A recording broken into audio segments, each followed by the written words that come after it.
vài cơn nắng phiêu du theo làn khói mong manh. Là công chúa hay nàng là tiên nữ trong tranh, gió cuốn mây mang theo tình ta đến nơi ngàn, thì anh hát cho em nghe những giai điệu ngân vang.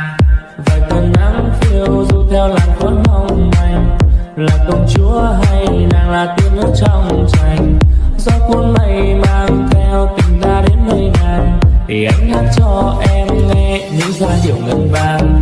Nàng ơi em có muốn theo anh ta về chốn phương xa, về một nơi yên bình mà chỉ có đôi ta, loa khẽ đong đưa trên cành cây chốn xa xăm.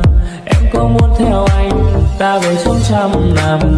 Vài cơn nắng phiêu du theo làn khói mong manh, là công chúa hay nàng là tiên nữ trong tranh, gió cuốn mây mang theo tình ta đến nơi ngàn, thì anh hát cho em nghe những giai điệu ngân vang.